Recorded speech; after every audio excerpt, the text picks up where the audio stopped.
Фильм Мадрид қаласында басталады. Онда жас Хонер өзінің ағасымен көңіл көтеріп жүргені таныстырылады. Оларды әкесі де бақылап тұрады және сол сәтті суретке түсіреді. Бұл сәт олардың анасы пайда болып, оларды қасиетті рәсімге, мессаға, асығуға шақырғанда үзіледі. Месса кезінде кейбір адамдар шіркеудің бір аймағын қазады және ескі жәшік табады. Оны ашқанда ішінен ағашқа ойылған демонды көріп қорқып кетеді. Осыдан кейін балалар мен жас өспірімдер шіркеу ішінде түрлі оғаш нәрселерді сезініп көре бастайды. Олардың барлығын жалғастыратын нәрсе, олар зұлымдықтың зұлымдық нышандарын көреді, не болып жатқанын түсінбей. Олар осы зұлымдықтың әсерінен барған сайын көбірек зардап шегеді. Шіркеулік кеште қыздар сыныптасына әзіл ойнауды шешеді. Оның көйлегіне тек бар деп айтады, сол себепті қыз дәретханаға барады. Онда қайшымен текті кесуге тырысқанда оғаш әрекет етеді және кенеттен қайшыны өз тіліне қойып кесіп тастайды.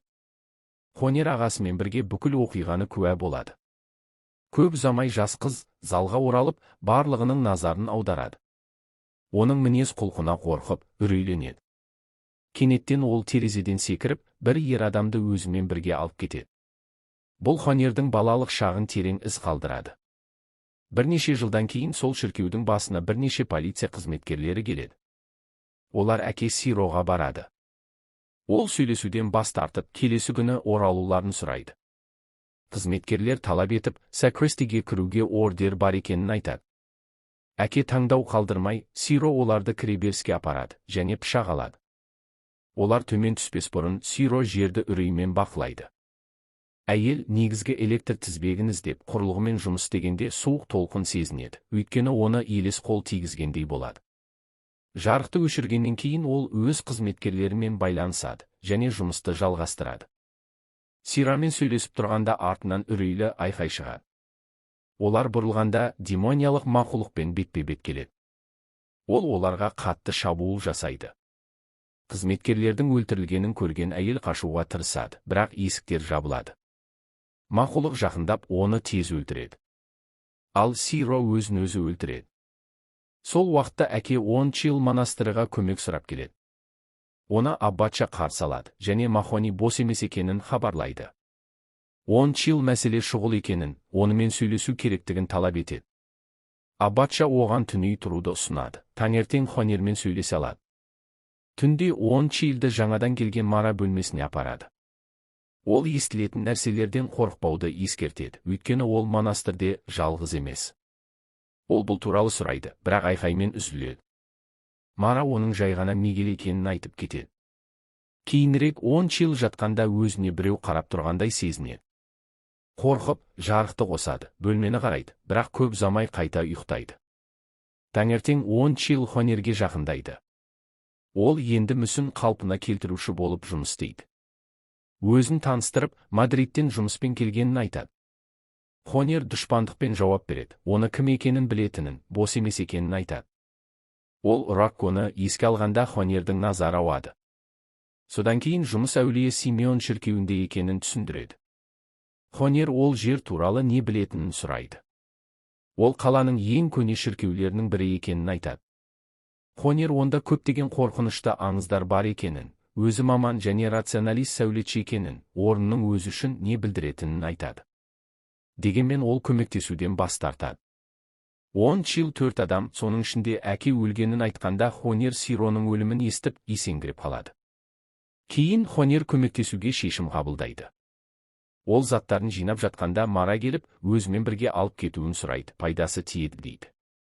Бірақ Хонер бас тартады, ол шіркеуде не бар екенін білмейтінін айтады. Көп талап еткен соң Хонер келіседі. Олар Марамен бірге Ончилмен кездесуге кетеді. Кетер алдында әке оның ол жерге неге қарсы екенін сұрайды. Хонер ол жерде үйленгенін айтады, бұл оны таң қалдырады.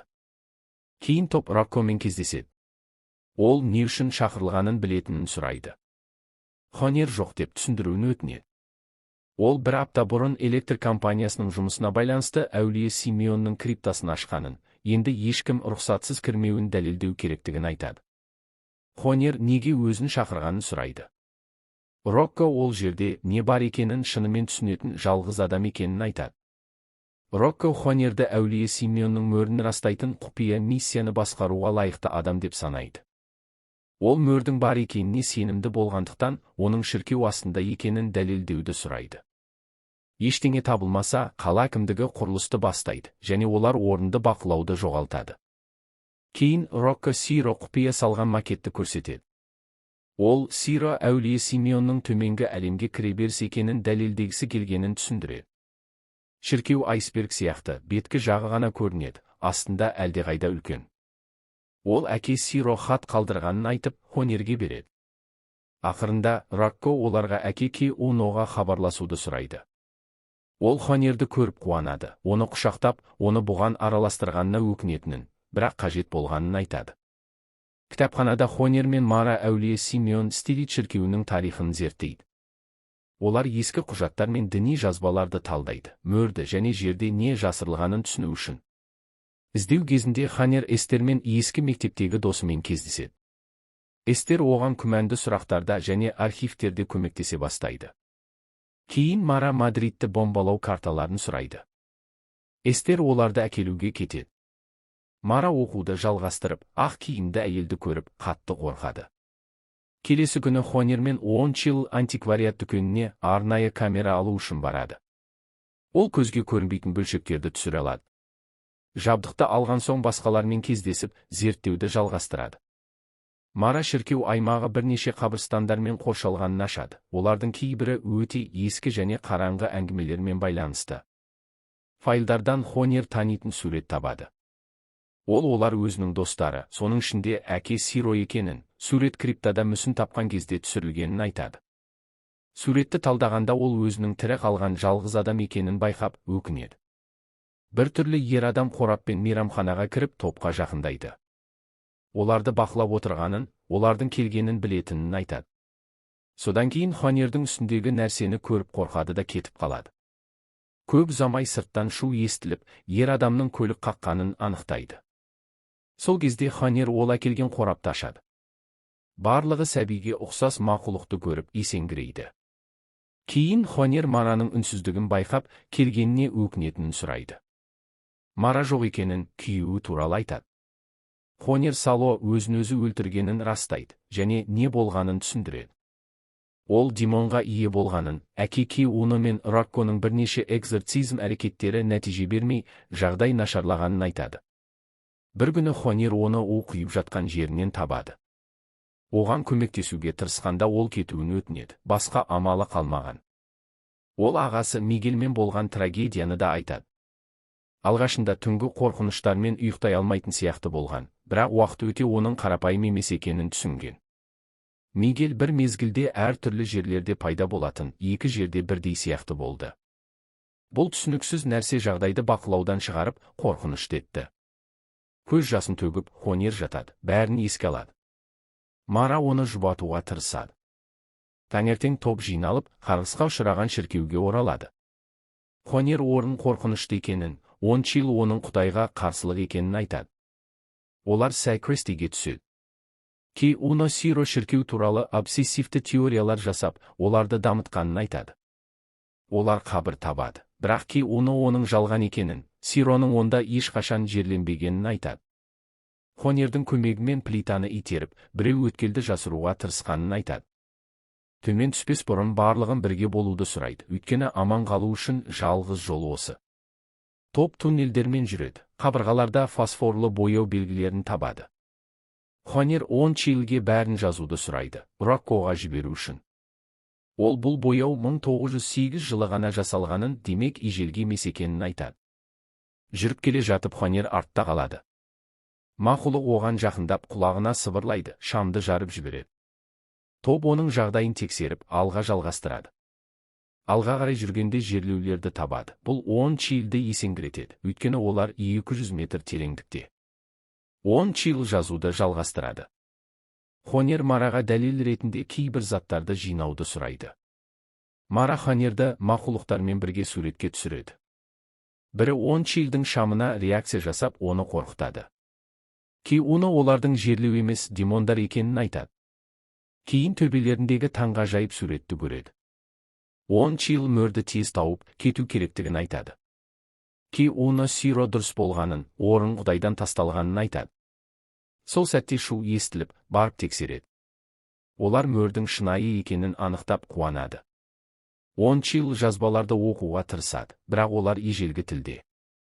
Мара затты зерттеуді жалғастыру үшін алып кетуді ұсынады, бірақ Хонер қарсы. Мара Хонерді көндіреді. Мөрді алғанда барлығы оғаш нәрсе сезінеді, орын сілкіне бастайды. Чил олар зұлымдықты босатқанын айтады. Барлығы қашады. Кейін олар Роккомен кездеседі. Ол табылғанға қанағаттанады және Сиро дұрыс болғанын айтады. Хонер мөрдің бар екенін, шіркеуді қарғысқа ұшыраған үшін жабу керектігін айтады. Ки Уно келіседі. Бірақ Рокко өз жоспарларын ашады. Ки Уноның миссиясы аяқталғанын, әулие Симеон Стилит шіркеуінен ауыстырылатынын айтады. Хонер енді не болатынын сұрайды. Рокко барлығын шығуды бұйырады, жиенімен жалғыз сөйлесу керектігін айтады.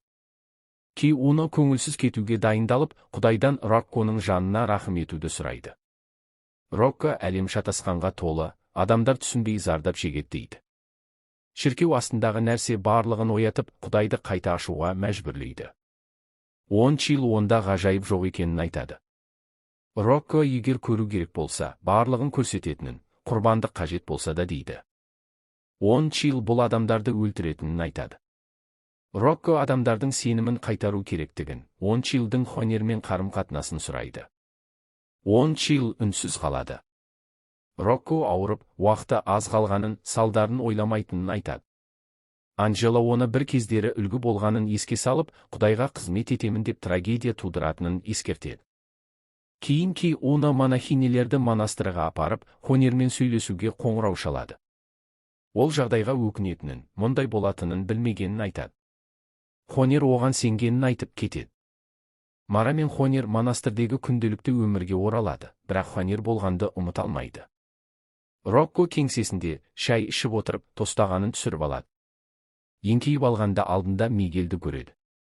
Мигель бұл тек бастамасы екенін, көп ұзамай ол арбаға отыратынын, содан кейін сөйлей алмайтынын айтады. Рокко бұны галлюцинация деп ойлайды. Мигель оған тиіп көруді сұрап, нақты екенін дәлелдейді. Рокко оны қалай монастырға жібергеніне қарамастан қалай келгенін сұрайды. Мигель екі жерде бір мезгілде екенін айтады. Телефон шырылдайды. Рокко аббатшаның қоңырауына жауап береді. Мигель онымен бірге екенін айтады, бірақ аббатша оның алдында левитация жасап тұрғанын айтады. Рокко сенімі мықты екенін айтады. Мигель оны алдау үшін өлілерді пайдаланбайтынын, егер рас болса дейді. Рокко қорқыныш сенім үшін қажет екенін айтады. Мигель жазасы келетінін қорқытып, шамды нұсқап, жоғалады.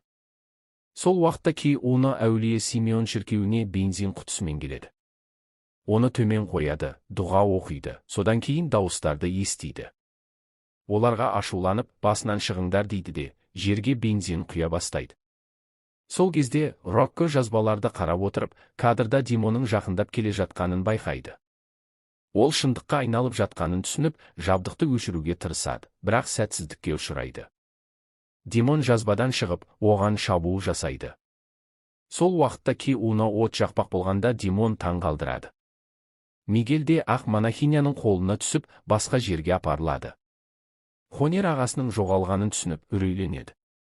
Мара оны тыныштандыруға тырысады. Хонер олар Мигельді шіркеуге алып кеткенін айтып, құтқаруға көмек сұрайды. Кейін ол шіркеуге келеді. Онда бірнеше адам, соның ішінде Анджело бар. Ол Ки Уно мен Рокконың өлгенін, мақұлықтарды тоқтату үшін тез әрекет ету керектігін хабарлайды. Хонер ішке кіруді ұсынады. Мара полиция рұқсат бермейтінін айтады. Чил канализацияны өткел ретінде пайдалануды ұсынады. Телефондағы суретті көрсетіп, Сиро бұл кіреберісті бұрын ашқанын, қазір пайдалануға болатынын түсіндіреді. Олар кітапханаға барады.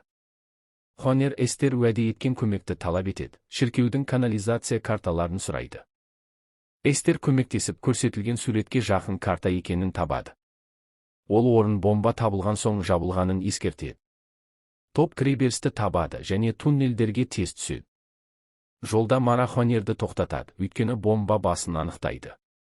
Талдаған соң жарылыс заты белсенді емес екенін анықтайды да алға жүреді.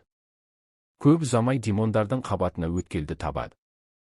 Хонер жалғыз түсуді шешеді. 10 Чил оның жабдығын қауіпсіздендіруге көмектеседі. Екеуі дерлік өбіседі, бірақ жерден шыққан оғаш дыбыстар үзеді. Оның көмегімен Хонер төменгі деңгейге түседі және зерттей бастайды. Айналасында бірнеше дауыстарды естиді. Кенеттен демондар шабуыл жасайды, ол әрең құтылады. Содан кейін Салоның рухы онымен бетпе-бет келеді. Хонер оның күйеуі емес екенін, өлгенін айтып, ағасын босатуын талап етеді. Дегенмен демон Мигель ешқашан кетпейтінін, олармен қала беретінін айтады. Ақ монахиняда пайда болып, бақылауды қайталады, Салоны шегіндіреді. Хонер іздеуді жалғастырып, ақырында ағасын табады. Бірақ ол толығымен нышандардың бақылауында екенін түсінеді. Демон уақыт өте ұстаған жандарды, соның ішінде Хонерге жақын адамдарды көрсетіп, оны есеңгіретеді. Шығар жол қалмағанда ол қатты дауыспен киелі кітап мәтінін оқи бастайды, зұлымдықтың әсерінен қарсы тұруға тырысады. Қысқа сәтте Ки оның ішіндегі санасын қайтарады. Ол әрқашан онымен бірге болатынын, сенім өлімді жеңуге жеткілікті болатынын айтады. Хонер қорқыныштан жалғаса алмайтынын айтады. Ол жас кезінде естіген әнді еске түсіруді сұрайды, оның сенімімен өткенімен байланысты.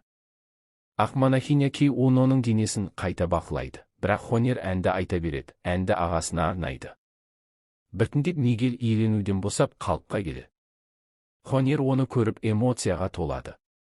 Мигель оған кету керектігін, екеуі үшін өмір сүруін айтады, өйткені ол сол жерде қалып, қобыжықтарды ұстап тұрады. Ол жерде жеткілікті уақыт өткізіп, сол нышандармен қалай күресу керектігін үйренгенін айтады. Ақ монахиняның бұл әлемге жатпайтынын, оны қалай жіберетінін білетінін ашады. Көз жасымен қарсы болса да Хонер шешімді қабылдайды. Ағасын қатты құшақтап қоштасады. Топ орнынан тез шығады. Көп ұзамай бүкіл шіркеу қирайды. Келесі күні шіркеудің жаңа жауаптысы газдың ағуын ресми түсініктеме ретінде қабылдайды және мүлікті сатуды шешеді, жағдайдың шешілгенін ойлап. Ақырында Хонер мен 10 Чил өз міндеттерінен бас тартып, бірге болуды таңдайды. Оқиға осымен аяқталады.